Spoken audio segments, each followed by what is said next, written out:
आज की क्लास में उसी पिछली क्लास के न्यूमेरिकल के आगे न्यूमेरिकल कराया है। पिछली क्लास में हम लोगों ने 3 न्यूमेरिकल पढ़े थे, वो सारे रिलेटेड थे गैल्वेनिक सेल से। यहाँ पे भी 4th न्यूमेरिकल है, थोड़ा सा इसमें क्या करेंगे, क्या पूछा गया, कुछ नई चीज पूछी गई, इसलिए न्यूमेरिकल हमको बताना है। देखिए क्वेश्चन में क्या गिवन है कि उस गैल्वेनिक सेल का ईएमएफ दे रखा है 0.59, मतलब ये ई दे रखा है, और हमको निकिल इलेक्ट्रोड जो गिवन है इस सेल में उसका इलेक्ट्रोड पोटेंशियल कैलकुलेट करना है। ठीक, तो पहले लगाना पड़ेगा हमको नस्ट इक्वेशन। तो नस्ट इक्वेशन लगाने के पहले हम लोग पहले इसकी सेल रिएक्शन बना देते हैं। पहली सेल रिएक्शन में देखो क्या बनेगा, एनोड पे रिएक्शन हो रही है निकिल से निकिल 2 प्लस और 2 इलेक्ट्रॉन, तो वैसे copper 2 plus plus 2 electron gives copper. दोनों को जब आपने ऐड किया तो क्या मिला, कैंसिल हो गया इलेक्ट्रॉन, बचा क्या निकिल कॉपर 2 प्लस फिर निकिल 2 प्लस और कॉपर। सेल रिएक्शन आपको बनाना कंपल्सरी है, नहीं बनाएंगे तो आगे हो सकता है कैलकुलेशन करने में आपको प्रॉब्लम आ जाए। ठीक, अब E = P0 minus 0.0591 upon n log product concentration upon reactant concentration. Electrode potential cell का है 0.59। E0 हमको अभी बाद में कैलकुलेट, E0 नहीं कैलकुलेट करना है हमको निकिल का, लेकिन E0 हमको कैलकुलेट करना पड़ेगा, तो पहले E0 कैलकुलेट कर लेते हैं हम लोग। 0.0591 अपॉन n क्या होगा, देखिए अगर यहाँ पे दोनों इक्वेशन को, दोनों हाफ रिएक्शन को हमने सॉल्व करने में 2 इलेक्ट्रॉन कैंसिल किए हैं, इसका मतलब n की वैल्यू 2 होगी। Log concentration of product, product देखो आयनिक फॉर्म में यहाँ पे निकिल है, तो nickel ion concentration divide by copper ion concentration. 0.59 minus E0 0.0285 log, अच्छा निकिल आयन की कंसंट्रेशन देखिए तो यहाँ पे है 0.01 और इसकी है 0.1। ठीक, ओवरऑल देखा जाए तो क्या मिलेगी value, 0.59 is equal to E0 minus 0.0285 log, अगर आप कैलकुलेट करेंगे 0.1 से 0.01 को डिवाइड करेंगे तो 0.1 मेरे ख्याल से बचेगा, और 0.1 होता है 1/10। 1/10 का मतलब 10 to the power -1, तो इसको प्लस कर देगा। 0.59 इक्वल टू E0 प्लस 0.0285, इससे E0 कितना मिल गया, E0 मिल गया आपका 0.6185 वोल्ट, ये आ गया E0। ठीक, अब हमको E0 नहीं कैलकुलेट करना है, हमको कैलकुलेट करना है EMF ऑफ निकिल।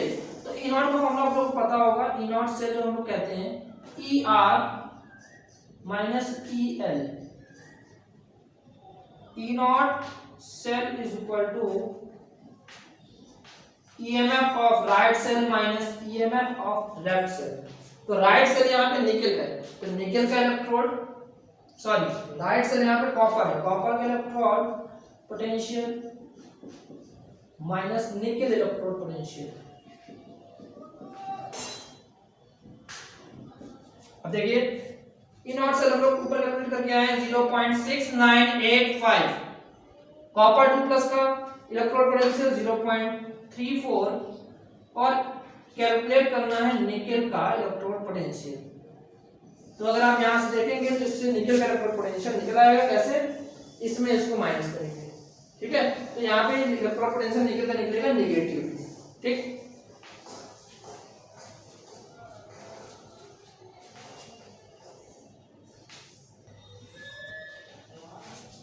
चलिए हम लोग सेकंड न्यूमेरिकल पे चलते हैं। ये न्यूमेरिकल थोड़ा सा अलग है, गैल्वेनिक सेल से तो रिलेटेड है, लेकिन कुछ यहाँ पे इससे पहले एक रिलेशन पढ़ना पड़ेगा कि E0 सेल और डेल्टा G में रिलेशन क्या होता है। पहले बात डेल्टा जी क्या होता है, change in Gibbs free energy. Gibbs free energy के बारे में आप लोगों ने क्लास 11 में पढ़ा होगा कि गिब्स फ्री एनर्जी क्या होती है। It is a type of energy which is available in all of the system to do useful work. मतलब किसी भी सिस्टम में ये एनर्जी पहले से प्रेजेंट होती है कोई यूजफुल वर्क, कोई उपयोगी कार्य करने के लिए, ठीक है। अब इलेक्ट्रिकल एनर्जी मतलब किसी भी सेल में ये डेल्टा जी कैसे रिलेशन पता चलेगा।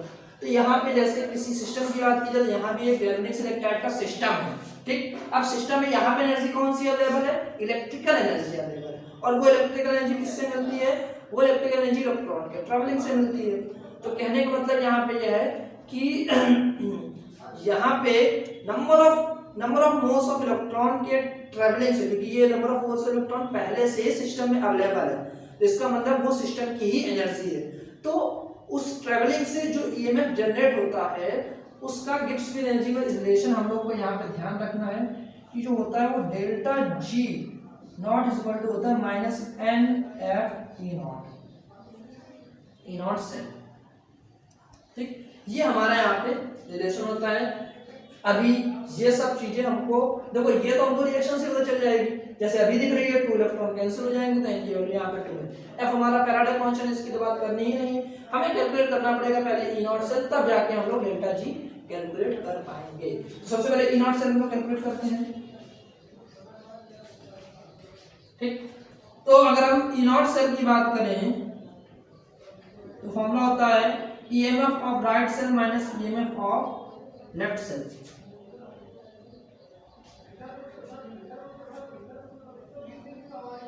ठीक।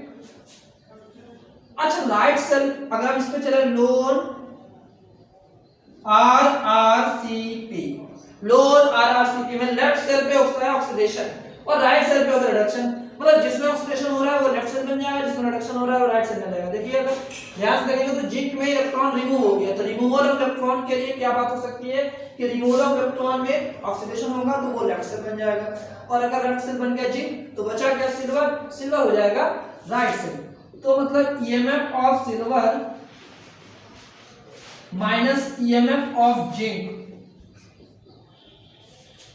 सिल्वर का ईएमएफ कितना है 0.344 माइनस 0.76, ये क्या हो जाएगा, ये कन्वर्ट हो जाएगा 4 6 4 10 7 3 11 1.104 वोल्ट। ये हमारा आ गया E naught cell.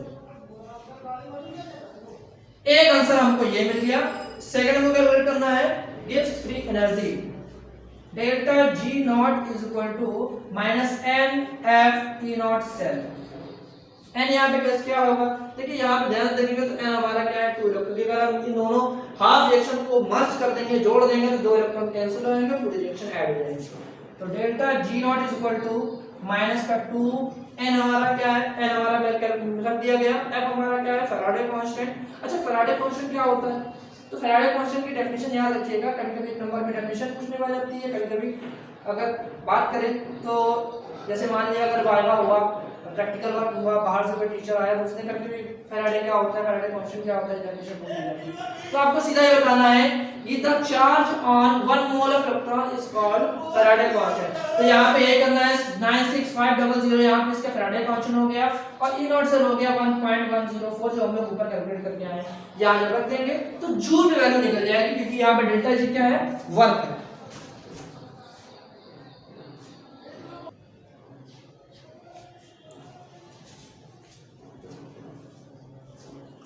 Next question पे चलते हैं, और ये नेक्स्ट क्वेश्चन के साथ साथ इस टाइप के लास्ट क्वेश्चन है, ठीक।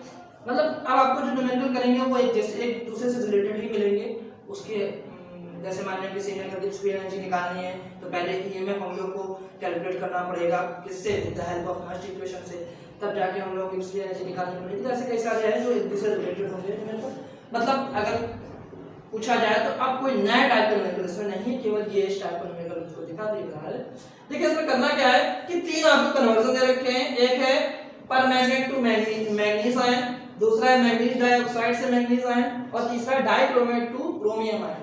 इन तीनों के कन्वर्जन में कितने फैराडे की रिक्वायरमेंट होगी, मतलब कितने number of moles of electron की रिक्वायरमेंट, क्योंकि 1 मोल ऑफ इलेक्ट्रॉन चार्ज को क्या कहते हैं, फैराडे कांस्टेंट। तो यहाँ पे यही पूछा गया है। तो अगर हम सॉल्यूशन पे चले तो इसके लिए हम लोग को पुराना 11th क्लास में थोड़ा सा एंटर करना पड़ेगा। ठीक, हम लोग कन्वर्जन किस में करना है, हम लोग कन्वर्जन करना है, पहला कन्वर्जन है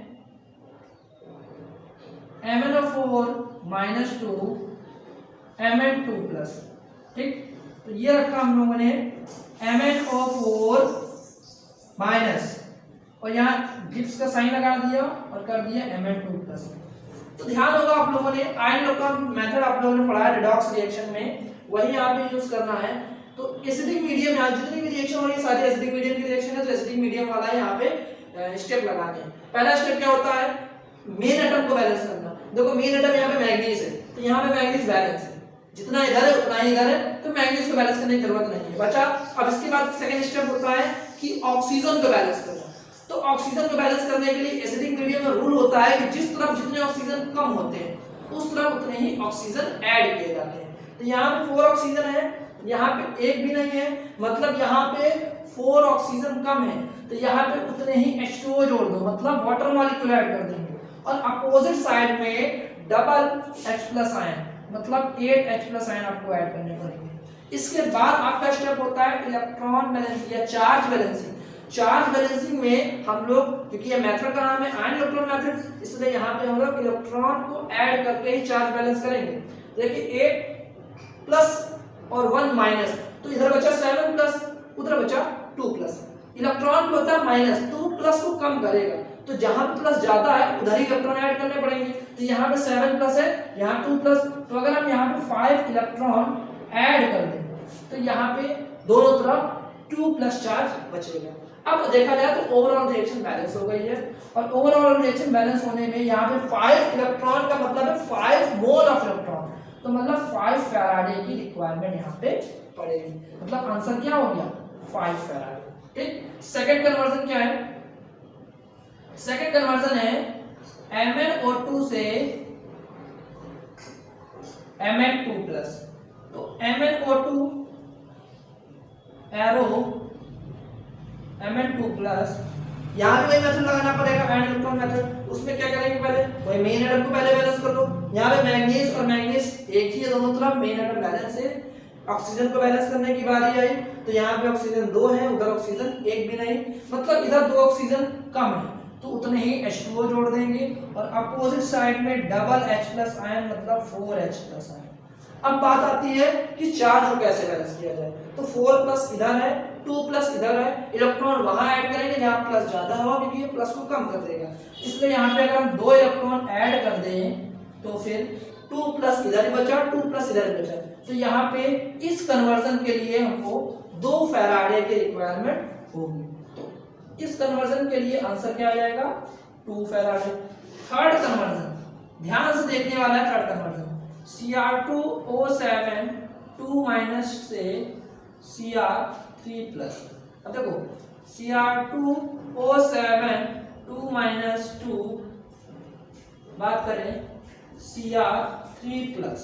ठीक, तो अब यहाँ पे मेन एटम को बैलेंस करने की बारी आएगी। क्यों, क्योंकि यहाँ पे क्रोमियम 2 है, उधर क्रोमियम 1 है।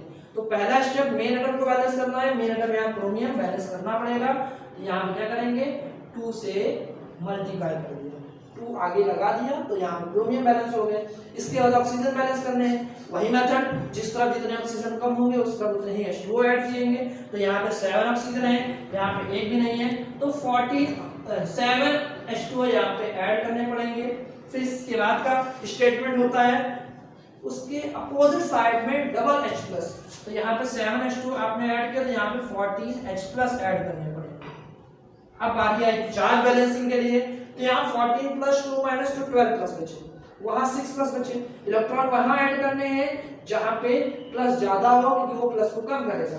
तो यहाँ पे 6 इलेक्ट्रॉन ऐड करने पड़ेंगे। तो कहने का मतलब इस कन्वर्जन के लिए कितने फैराडे की रिक्वायरमेंट होगी, इस कन्वर्जन के लिए 6 फैराडे की रिक्वायरमेंट होगी।